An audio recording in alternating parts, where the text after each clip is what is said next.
రెండవది machine Bhagiratha. Machine Bhagiratha మీద కూడా ఈరోజు మేము ఇంటింటికి నల్లాలు ఇచ్చినాం. అసలు మీరు పుట్టినప్పుడు ఇటు ఉన్నోళ్ళని అందరిని అడుగుతున్నాం, వారిని కూడా అడుగుతున్నా. 2014 కంటే ముందు మనం మంచినీళ్ళు తాగలేదా అధ్యక్ష? మన గ్రామాలలో నల్లాలు లేవా? మన గ్రామాలలో నీళ్ళ ట్యాంకులు లేవా? వీరొచ్చినాకనే శివుడి తల మీద ఉన్న గంగను భూమి మీదకి తెచ్చి, భూమి మీద ఉన్న గంగను కాళేశ్వరంలోకి పారించి, కాళేశ్వరం ఉన్న గోదావరి జలాలను మన ఇంట్లల్లో నల్ల ద్వారా ఇచ్చి మన జీవితాలు ధన్యమైనట్టు, అదేదో వీళ్ళు అద్భుతం చేసినట్టు, అదేదో ఉచితంగా ఇస్తున్నట్టు, ఈ ఉచితంగా ఇవ్వడం ద్వారా తెలంగాణనే దేశానికి నెంబర్ 1గా ఆదర్శంగా ఉన్నట్టు ఈ సభలో నించొని బయట రాజకీయ ఉపన్యాసాలు ఏమి ఇచ్చుకున్నా మనకేం అభ్యంతరం లేదు అధ్యక్ష. కానీ సభను మిస్లీడ్ చేసే విధంగా శాసనసభ వ్యవహారాల శాఖ మంత్రిగా గతంలో పనిచేసి ఆ అనుభవాన్నంతా ఉపయోగించి సత్యదూరమైన వార్తల్ని ఇక్కడ చెప్పడానికి ప్రయత్నం చేస్తున్నాడు. అందుకే మిషన్ భగీరథ మీద కూడా నేను చెప్పదలుచుకున్నా అధ్యక్ష.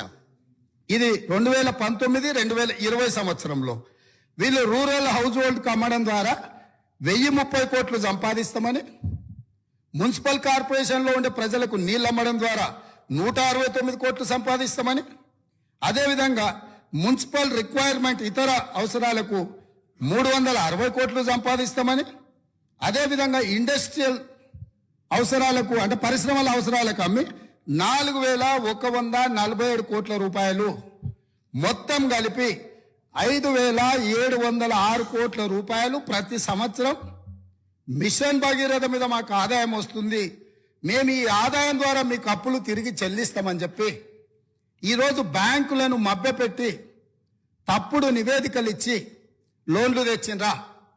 మాజీ ఆర్థిక మంత్రి గారు చెప్పాలి.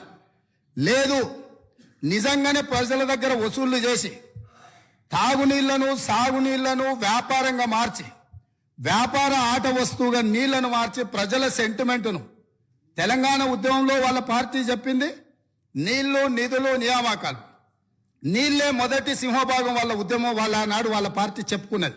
ఆ నీళ్ల ద్వారా వ్యాపారం చేసి దాదాపుగా ఒక్క కాళేశ్వరం ద్వారానే 5199 కోట్లు, మిషన్ భగీరథ ద్వారా 5706 కోట్లు, అంటే 10,800 కోట్ల రూపాయలు రైతులను పేద ప్రజలను ముక్కువిండి వసూలు చేస్తామని ఈ నివేదికలు ఇచ్చి అడ్డగోలుగా 1000 కోట్ల రూపాయల అప్పులు తెచ్చి ఇప్పుడు ఈ అప్పులను బయట పెట్టినప్పుడు అవును మా చేతగానితనం వల్ల, మా నిస్సహాయత లేకపోతే అవగాహన లోపం వల్ల ఈరోజు ఇట్లా తప్పు జరిగింది, కాబట్టి దీన్ని సరిదిద్దుకోవడానికి ప్రధాన ప్రతిపక్షంగా ప్రభుత్వానికి సహకరిస్తామని ముందుకు వస్తామని మాట్లాడాల్సిన విషయాలను పక్కన పెట్టి ఈరోజు దబాయిస్తున్నారు.